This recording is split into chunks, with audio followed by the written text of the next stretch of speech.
আসসালামু আলাইকুম সম্মানিত সকল সদস্যবৃন্দ, আশা করি আপনারা সকলেই ভালো আছেন আল্লাহর রহমতে।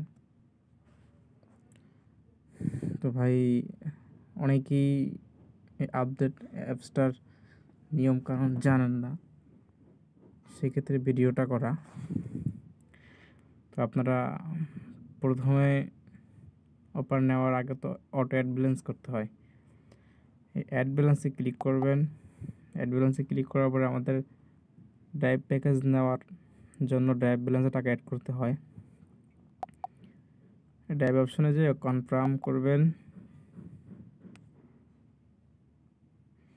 কনফার্ম করার পরে আমাদের বিকাশ মার্চেন্ট, উপায় মার্চেন্ট এগুলো নেই।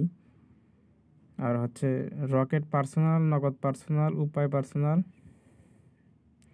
বিকাশ পার্সোনাল, এগুলোতে আপনারা টাকা পেমেন্ট করবেন। আপনি যদি রকেটের মাধ্যমে টাকা পেমেন্ট করতে চান, রকেটে ক্লিক করবেন। এখানে আপনি যেই কয় টাকা পাঠাবেন সেই কয় টাকা এখানে লিখবেন। মনে করেন যে 500 টাকা পাঠাবেন, নেক্সটে ক্লিক করবেন। ক্লিক করার পরে এখানে আপনাদেরকে বলা হয়েছে যে inter rocket personal transaction ID, আগেরটার মতো আরই। তো আপনার এখানে বাটন ফোনের ক্ষেত্রে বলা হয়েছে যে *322# ডায়াল করে আপনার রকেট মোবাইল মেনুতে যান অথবা রকেট অ্যাপে যান, সেন্ড মানি এই ক্লিক করুন। প্রাইভেট নাম্বার হিসেবে এই নাম্বারটি লিখুন। যেখানে নিচে ক্লিক করলে কিন্তু আপনার এটা কপি হয়ে যাচ্ছে নাম্বারটা। আপনি যে 500 টাকা ওখানে লিখে দিয়েছিলেন, এই 500 টাকা এখানে নিচে পরিমাণ লেখা আছে। তো আপনার নিচে লেখা আছে। এখন নিশ্চিত করতে আপনার রকেট পিন লিখুন। সব কিছু ঠিক থাকলে রকেট থেকে একটি নিশ্চিত বার্তা পাবেন। মানে রকেট থেকে যে মেসেজটা আসবে বা টাকা পাঠানোর পরে যে আপনার যে একটা ট্রানজ্যাকশন আইডি থাকবে, ট্রানজ্যাকশন আইডিটা এখানে কপি করে, যে এখানে কপি করে পেস্ট করে দিয়ে আপনার ভেরিফাই অপশানে ক্লিক করলে আপনার টাকাটা অটোমেটিক অ্যাড হয়ে যাবে। এই সবগুলোর ক্ষেত্রেই সেম, সবগুলোর ভাগ ভাগ করে দেখানোর প্রয়োজন পড়বে না। আর হচ্ছে যে ড্রাইভ অফার নেওয়ার জন্য রিচার্জে যাবেন। রিচার্জ যাওয়ার পরে আমাদের তো ড্রাইভ অফার হচ্ছে, ড্রাইভ অফারে ক্লিক করবেন। এখানে my GP, Robi, Airtel, Banglalink offer আছে। সাপোজ এয়ারটেল অফার ঢুকবেন। এখানে কিছু অফার সাজানো আছে, এখনও কমপ্লিটভাবে সাজাই নেই। তো এখানে আপনি যদি কিনেন, যে আপনার 315 টাকার উপরে ক্লিক করবেন।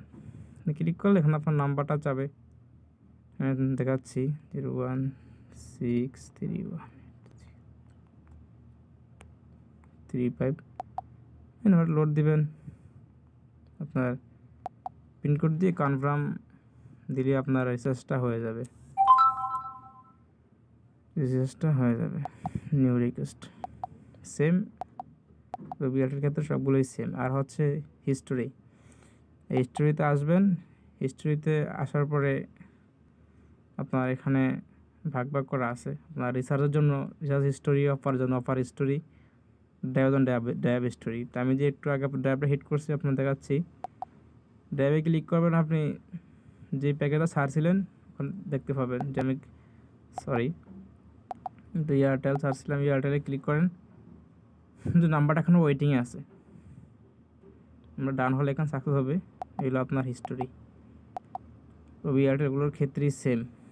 আর হচ্ছে আমাদের তো রিচার্জ এখনও চালু করি নাই, বাট রিচার্জ চালু করবো আশা আছে। হ্যাঁ, রিচার্জ হচ্ছে, রিচার্জ যেহেতু ওগুলো আপনারা জানেন কম বেশ, কী দেখাবো আর। সেম এগুলো যদি রিচার্জ চালু করি ওই সময় একটা ভিডিও দেওয়া হবে, সবাই বুঝতে পারবেন। আর সবাই অ্যাকাউন্টের পিন পাসওয়ার্ড চেঞ্জ করে নেবেন। যেখানে আপনার পিন পাসওয়ার্ড আছে এখান থেকে আপনারা চেঞ্জ করে নেবেন। সবাই সতর্কভাবে থাকবেন। এতটুকুই ভিডিও শেষ করছি। আসসালামু আলাইকুম রহমতুল্লাহ।